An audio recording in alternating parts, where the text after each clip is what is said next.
এবং আমাদের অভিনেশ্বরী খান্নাজি উনিও পুষ্পার্ঘ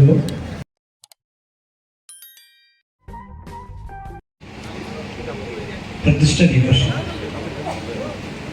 मैं जब से प्रवास पे आया हूँ, जब मैं पूछता हूँ कि आप कब से हैं पार्टी में, तो उस समय पार्टी को खड़ा किया हमारे वाइस प्रेसिडेंट, ये इतनी मेहनत करके पार्टी को खड़ा किया। और वो कार्यकर्ता बोलते हैं जी मैं एक अकेला था इस गाँव में, इस बूथ पे अकेला था। आज हमारे पास उस बूथ में 90 लोगों की टीम है, 100 लोगों की टीम है।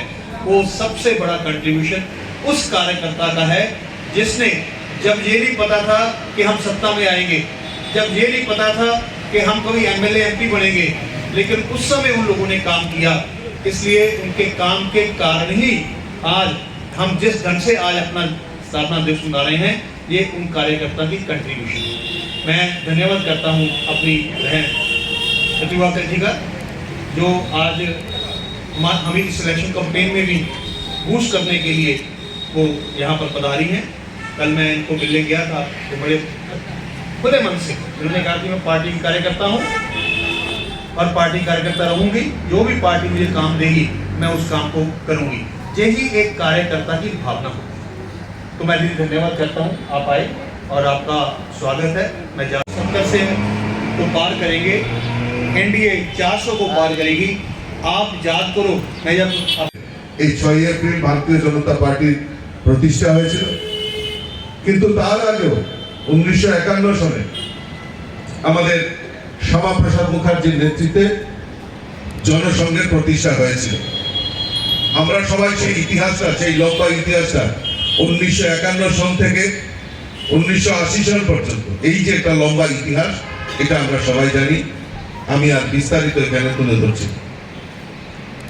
আমরা জানি এই ত্রিপুরা রাজ্যে সেই 1980 সন থেকেই ভারতীয় জনতা পার্টির কাজ শুরুয়াত হয়েছিল। আজকের দিনে তাদের কথা না বললে না হয়। হরেন্দ্র কিশোর রায় বর্মন থেকে শুরু করে নক্ষত্র কিশোর কর্তা, কাজল রায় বর্মন, ব্রজেশ চক্রবর্তী, সমীর পাল, নীলমণি দেব থেকে শুরু করে আমাদের বিপ্লব কুমার দেব, আমাদের বর্তমান মুখ্যমন্ত্রী ডক্টর মানিক সাহা, মনোজ কান্তি দেবরায়, তাদেরকে আমরা ভুললে চলবে না। কারণ তারাও সেদিন সেই পার্টির পতাকাটাকে এগিয়ে নিয়ে যাওয়ার ফলেই আজকে আমরা সুবিধা, আমরা আমাদের সরকার প্রতিষ্ঠা করতে পেরেছি এবং আমরা বিভিন্নভাবে এই সমাজের বড় বড় দায়িত্ব আমরা পালন করছি। আমার এখনো মনে আছে যে আমি 91-এ ভারতীয় জনতা পার্টিতে যোগদান করেছি। তখন প্রতিমা ভৌমিক, রামপ্রসাদ পাল থেকে শুরু করে আরো বহু কার্যকর্তা, তখন আমাদের যুবক, এবং এই ভারতীয় জনতা পার্টির কাজকে এগিয়ে নিয়ে যাওয়ার জন্য যেভাবে নিষ্ঠার সঙ্গে আমরা কাজগুলি করেছি, আজকে আমরা এই ভারতীয় জনতা পার্টি কার্যকর্তাদের পার্টি, তাই প্রমাণ করে যে সেদিন আমি কোনোদিনও ভাবতে পারিনি যে আমি প্রদেশ সভাপতি হব। আজকে আমি প্রদেশের সভাপতি দায়িত্ব পালন করছি, এটা আমার কাছে একটা গর্বের বিষয়। আজকে প্রতিমা ভৌমিক কেন্দ্রীয় প্রতিমন্ত্রী হয়ে মোদিজির ক্যাবিনেটে দায়িত্ব পালন করছেন, সেটাও আমাদের কাছে একটা সবচেয়ে বড় অ্যাচিভমেন্ট।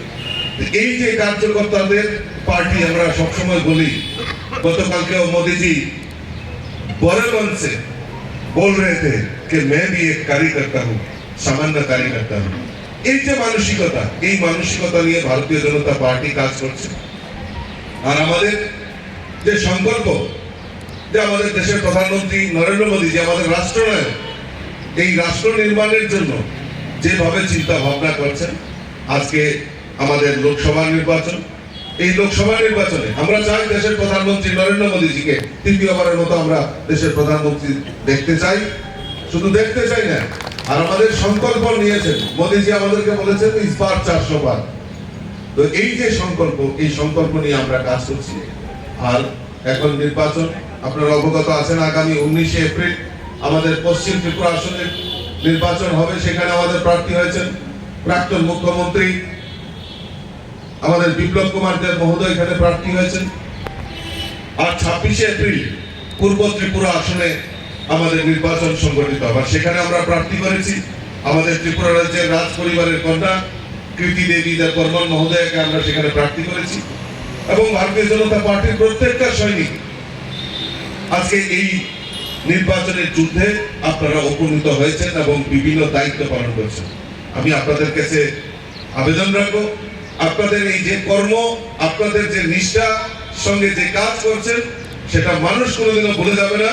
এই ত্রিপুরা রাজ্যের দুটি আসনেই ত্রিপুরা রাজ্যের মানুষ তৈরি হয়ে গেছে, ইতিহাস তৈরি করে মোদীজির হাতকে শক্তিশালী করবে, সেই সংকল্প মানুষ করে নিয়েছে।